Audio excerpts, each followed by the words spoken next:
With the WNBA season ending for many teams, there are already so many players heading overseas to play during the off-season. But with all of the drama currently surrounding the WNBA, on top of the low-paying salaries, some of these players are questioning if they'll even return. Caitlin Clark is facing a tough reality in the WNBA, where she's often outmatched on the court and not getting the protection she needs from referees. This situation highlights the challenges she's up against as she tries to change the game. Hardest part about being Caitlin Clark, I would say, having to feel like you're always like on. We came from Wisconsin. That is fun. Ready? Oh my gosh. I want to focus on the ladies of the WNBA for a second, and a long overdue milestone for that league. The WNBA announced yesterday they plan to commit $50 million over the next 2 seasons so players can fly on chartered planes. The league faced backlash on social media when Indiana Fever star Caitlin Clark and the team was seen walking through a Dallas airport headed to a commercial flight. The move addresses years of safety concerns for the league and their players. Can you believe the news? Caitlin Clark, the incredible star who has been making waves in the WNBA. You just have bad days, and there's days where you don't want to talk to anyone, but somebody comes up to you and this is their 10-second interaction with you, so you better smile and be kind. But at the same time, it's just like you just want to be normal sometimes. This is not the same as what it was. Just announced something shocking. She might be leaving the league. Me and you, we cannot go and just walk around like nobody knows who you are. And I think that there's still moments where she realizes that and she's like, damn, like that kind of sucks. That's right. The player everyone has been buzzing about is considering walking away from it all. Do you want to be partners? Yes. Okay. What song do you want to perform? High School Musical soundtrack. Yeah, High School Musical. That's what we're going with. Or some JB. But here's the twist. Clark isn't just annoyed. She's had enough. It's going to be nice, though, I think, getting out of the spotlight and just getting to live my life and do things that I want to do and, not have to sit and I love talking to all of you, but it's going to be nice to not have to sit in front of a microphone, multiple times a week. I really appreciate all of you, but it will be nice to kind of get away and relax for a little bit. And I appreciate everything you all do as well, so I thank you. She expressed her feelings by saying, "I feel like I'm getting hammered and everybody is physical with me." That's pretty intense, don't you think? I visited her and her dad at Oregon on when she came to visit, so we kind of go way back, and to be able to see her do what she did in college and now being able to go up against her, I'm just excited to see what she's gonna, be able to accomplish. It goes beyond just losing a match. It's about feeling unsafe while playing on the court. I'm going to say this on behalf of Caitlin Clark. I need any females out there who are fans of the WNBA, who are fans of WNBA players, who are critical of Caitlin Clark in any way, to stand down. Chill out. You need to hug that girl when you see her. You need to embrace her. You need to compete like hell to go up against her, take her down on the basketball court. That's fine, which I believe the Diana Taurasi's and the Asia Wilsons and others of the world will gladly do. Let's explore this deeper. You might think that losing just one player isn't a big deal, but the facts reveal a different picture. How significant is a standout player to a league? She has the vision to find her teammates, defending her. You are in constant contradiction with yourself when you're guarding Caitlin Clark. She also has to sit there like she can't hear us talking about her, which is handling wonderfully. Caitlin, proud of you on all fronts, but proud of you for handling this. In Caitlin Clark's situation, the impact is far greater than you might expect. We're talking about a player who has dramatically increased WNBA viewership.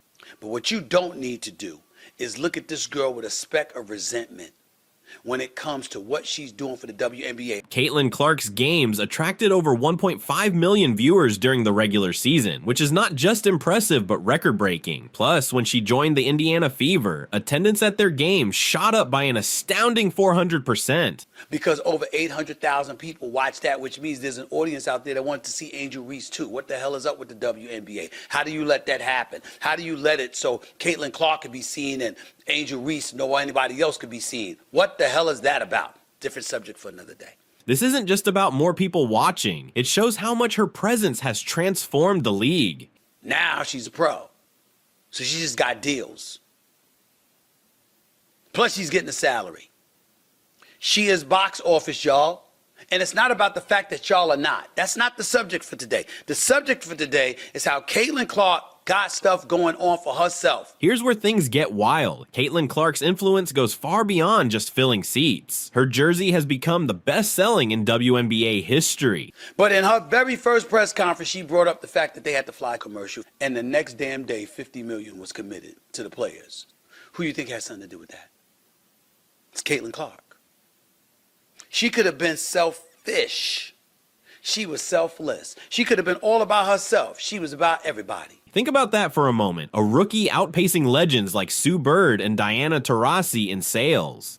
The WNBA was preceded by the NCAA. Remember that girl that took a video years ago where the men had this big-ass weight room, or was it USA? I don't know if it was the NCAA or USA Basketball, but the men had this big weight room area facility designated for them, and the women just had one little room with one piece of dumbbells. What the hell was that? And it was videotaped. It was egregious. It was embarrassing. This isn't just a minor increase. It represents a massive shift in how merchandise is sold in the WNBA. Now, let's discuss the financial side of things. Caitlin Clark's presence on the court wasn't just about thrilling plays and enthusiastic fans. It brought in real money. Being that #1 pick, having the target on your back, and also navigating not being healthy and trying to come back. And so it's just tough. I mean, you know, you always are going to have to fight adversity, and I think that's part of everyone's journey, is being able to kind of weather that storm and figure out what makes you you. And she's so young, she's going to be able to learn. And her influence on ticket sales alone raked in over $5 million during the regular season, marking an incredible growth of over 98%. Times like this are kind of when you figure out what you're really made of and how you can continue to improve as a teammate, as a basketball player, as a person. And so I'm not the least bit worried about what she's going to be able to accomplish in the league. I just know she's going to continue to work really hard and stick with it, and good things will happen to good people. That's significant cash for any sports league, especially the WNBA. It's not just about the money, though. Caitlin Clark was a marketing powerhouse for the WNBA. I know Caitlin, of course. We go way back, Midwestern. We had a lot of battles in AAU and stuff like that. We played together on Team USA. Her games attracted more viewers than those featuring big names like Breanna Stewart and Aja Wilson. I think she's just a competitor. She wants to win. She has just intangibles of the game. She knows how to play, great IQ. She wasn't merely a player. She became a cultural icon, drawing in new fans to women's basketball. So, what happens if she leaves? It's not just about losing a skilled athlete. The WNBA could face a serious financial downturn. Those packed arenas might start to feel empty, and those impressive TV ratings could drop significantly. Caitlin Clark was motivating an entire new generation of young athletes. She was shifting how people view women's basketball, turning it into must-watch entertainment. If she were to leave, the WNBA would lose more than just scoring talent. It would lose a guiding light and a role model for the future of the sport. Let's get into the financial side of things. You might assume that Caitlin Clark, the rookie sensation, is making a fortune, but the reality is her salary is only $76,000 a year.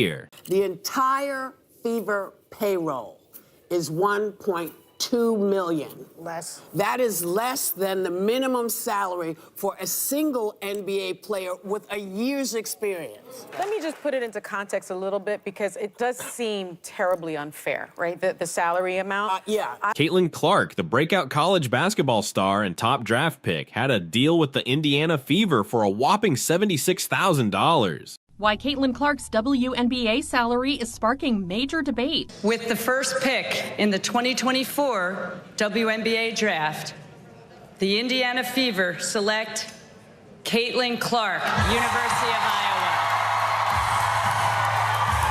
Excitement hitting a fever pitch as basketball superstar Caitlin Clark officially launches her WNBA career. I've dreamed of this moment since I was in second grade, and it's taken a lot of hard work, a lot of ups and downs, but more than anything, just trying to soak it in. But here's the kicker. The Fever's entire payroll is just $1.2 million, which is actually less than what a single NBA player with a year of experience would make. Caitlin Clark, we got to start with her. No question, goes #1 last night. But for her rookie season, she's only making $76,000. I say only, but that's just in comparison to other NBA players and WNBA WNBA players. What does that say about the pay gap in women's sports?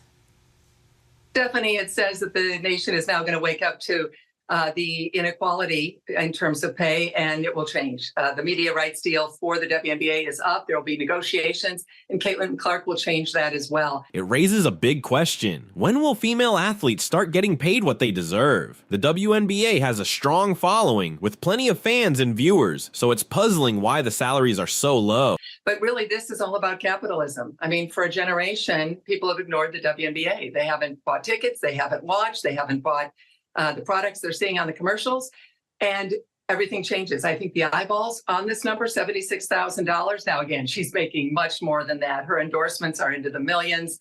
There's also a chance of having $250,000 contract or addition for marketing the WNBA. I'm sure she'll get that as well. ESPN, which is part of the Disney family, has taken steps to promote women's sports, but it seems they could have done more. With a new broadcasting deal on the horizon, there's an opportunity to boost salaries across the league. To put things in perspective, the current collective bargaining agreement, signed in 2020, did increase player salaries by 53%. However, that just highlights how far behind they were. Players used to endure cramped travel arrangements, sharing hotel rooms, and riding in uncomfortable buses. While improvements have been made, the pay gap remains significant. So she's going to be a multimillionaire, but it's shining a light on something that we should be looking at. Title IX is, of course, applying to high schools and colleges.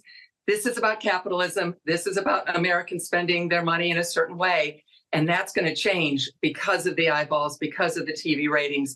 Caitlin Clark will be, the Caitlin Clark effect, Stephanie, will be impacting that as well. And it's about time, because these women obviously have been underpaid now for several decades. The NBA has been around for over 50 years and generates billions, while the WNBA brings in millions. Now, in context, though, they also got better travel arrangements because they were actually putting these very tall women in coach. They were sharing hotel rooms. Yeah.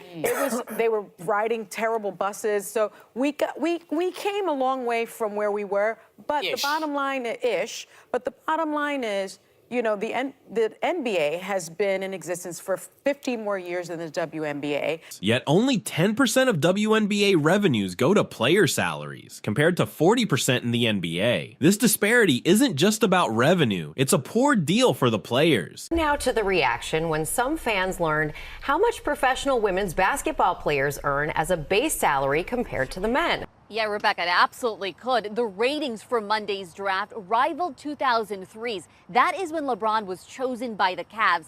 And look, before possible endorsements, the base salary for every WNBA rookie is just a fraction of 1% of the highest paid NBA rookie. But if millions of fans glued to the women's college basketball this year follow those players to the WNBA, there could be a whole different ballgame here. Caitlin Clark's jersey sales broke records, selling more in 1 hour post-draft than any other player in any sport. This shows there's a market for women's basketball, and if the league invests in its players and marketing, it could see a significant return. According to SpotRack, Caitlin Clark, Cameron Brink, Camila Cardozo, Rickea Jackson are all tied for the highest female rookie salaries, estimated to make $76,535 this year. This is slightly less than the average mean wage in America last year. Are they doing DoorDash on the side to survive?